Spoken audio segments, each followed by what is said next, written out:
The room was dim, silent except for the faint hum of studio lights. Ronald D. Moore, the visionary behind Outlander, sat across from the interviewer, his expression unreadable. It was 2026, more than a decade since the series had changed television forever, and the world was about to hear something it never expected. The host leaned forward. Ronald, fans say Outlander wouldn't exist without Sam Heughan. What made him so irreplaceable? Ronald paused, exhaled, and spoke the words that would send shockwaves through the fandom.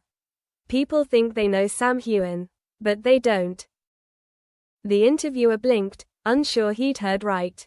But Ronald continued, voice steady, eyes distant, the look of a man opening a door that had stayed locked for years. I've worked with hundreds of actors, he said. Some are craftsmen, others, poets. But Sam became Jamie Fraser before the cameras ever rolled.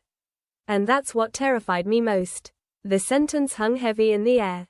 It was hard to imagine anyone intimidating Ronald D. Moore, the man who resurrected Battlestar Galactica and built one of television's most soul-stirring love stories. Yet his tone carried no polish, no PR gloss, only truth. I remember his first audition, Ronald said softly. He walked in, and the room changed. He didn't read the lines. He lived them. It wasn't acting, it was confession. He let out a humorless chuckle. At one point, I even asked the casting director if he'd gone through something traumatic. His performance was that raw. But the more I watched, the more I realized, that's just Sam. He gives everything, even when it costs him. That footage would later go viral. But in that moment, it was only two men talking, one revealing how close brilliance sits beside pain. As Outlander evolved from a cult romance into a global phenomenon, the world saw the perfect hero, the noble Scot, the devoted lover, the dream of another century. What it didn't see, Ronald explained, was the toll behind it. During the early seasons, he said, Sam carried the whole production. 16-hour days, freezing rain, endless retakes, because he refused shortcuts. He used to tell me, Jamie deserves my best, even when I'm falling apart. And I think he meant that literally. The interviewer frowned. Falling apart? Ronald nodded slowly. There were nights he didn't sleep. We'd wrap at midnight, and I'd find him back on set at dawn, rehearsing alone. Not because he had to, but because he couldn't stop. Once he told me, if I step out of Jamie's head, I might lose the truth tomorrow. That kind of dedication, it's rare. And dangerous.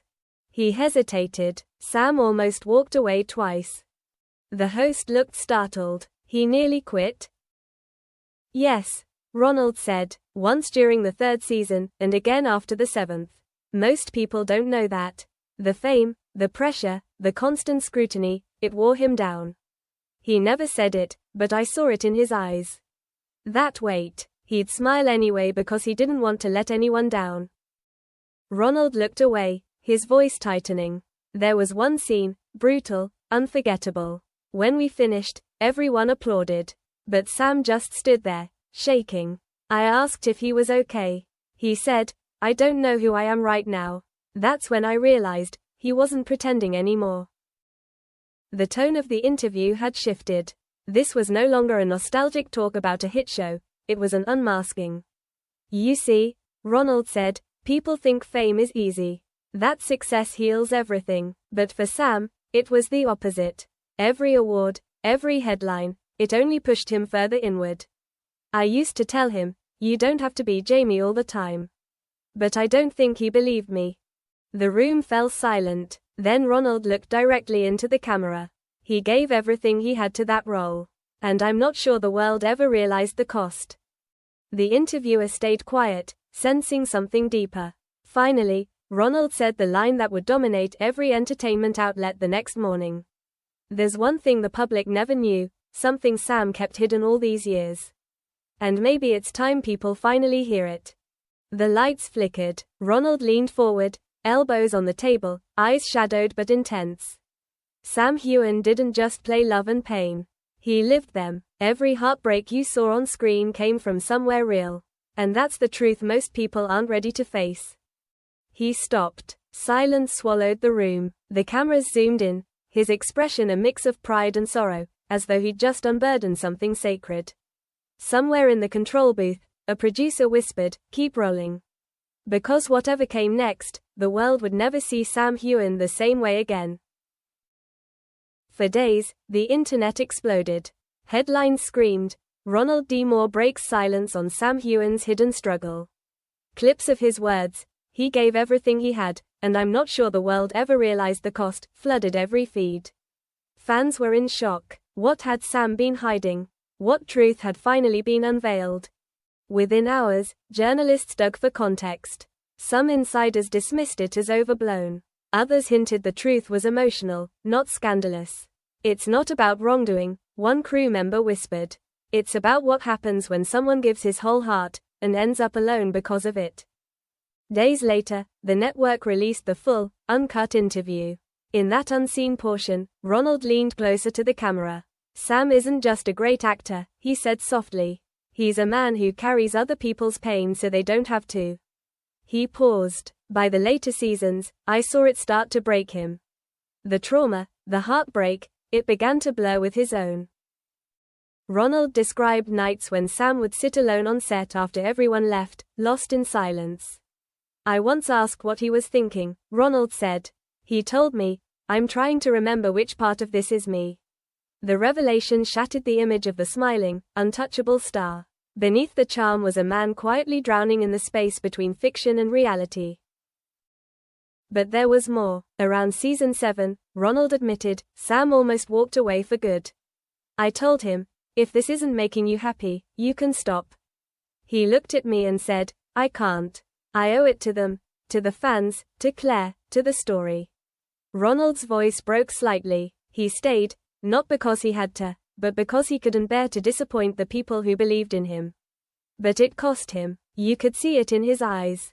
The host asked gently, "Do you think he regrets it?" Ronald hesitated. "No, but he's tired. He once told me, 'I don't know what comes after Outlander. Maybe peace, maybe love, maybe I'll finally find what Jamie never could.'" That line hit the fandom like lightning. Maybe love. Was Ronald hinting that Sam had sacrificed real love for his art? That the man who embodied one of TV's greatest love stories had lost his own? One columnist wrote, "The truth Ronald revealed wasn't scandal, it was sacrifice. The tragedy of an actor who gave everything to love on screen, and found himself too empty to find it off." Through it all, Sam stayed silent. No interviews, no denials. Until 1 week later, when he posted a photo of the Scottish Highlands at sunset. The caption read only, "Every role ends. The heart doesn't." The internet erupted. Some called it closure. Others said it was his quiet answer to Ronald's truth. But those closest to him understood, it wasn't bitterness. It was acceptance. Days later, reporters caught Ronald outside a studio. "Do you regret saying so much about Sam?" someone asked. He smiled faintly. "No, the truth deserves to be known. People see the hero, the smile, the perfect man. I just wanted them to see the human beneath it." When asked if Sam was angry, Ronald shook his head. "He called me after it aired," he said. "Told me, 'You always did talk too much, old man.' Then he thanked me, said, 'Maybe it's time people saw me for who I really am.'" That call silenced the tabloids faster than any press release could. Weeks later, Sam appeared at a gala in Edinburgh. Calm, confident, lighter. When asked about the interview, he smiled. "Ron's like family," he said. "Sometimes family says what we're not ready to." But he told the truth. "All I ever wanted was to make something honest." He paused, glancing at the sea of fans, their faces lit by their phones. "And I think we did." That night, as he accepted a Lifetime Achievement Award, he ended his speech with a quiet line that captured everything Ronald had tried to explain. "The world saw Jamie Fraser. But I hope, somewhere along the way, they also saw Sam. And maybe that was the hidden truth all along, not scandal, not sorrow, but a simple reminder. Behind every legend stands a human being, still learning how to be himself after living someone else's story for far too long." When the lights dimmed and the applause faded, Sam stood alone for a moment on the edge of the stage, looking out over the sea of faces. Somewhere in the back, Ronald was watching, arms crossed, a faint smile on his lips. Sam raised the award slightly, almost as if in farewell, and for the briefest second, his expression softened, peaceful, uncertain, alive. Outside, the Edinburgh night was quiet, mist curling through the old stone streets. Sam stepped into the cool air, hands in his pockets, head tilted to the stars. No cameras, no characters, no lines to remember. Just himself. A car waited at the curb, engine humming, destination unknown. He glanced once more at the distant lights of the city, then smiled faintly, as though he'd finally made peace with both the man he played and the man he was becoming.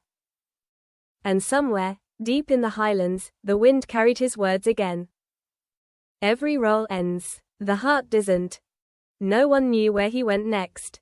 But for the first time in years, it wasn't for a scene. It was for himself.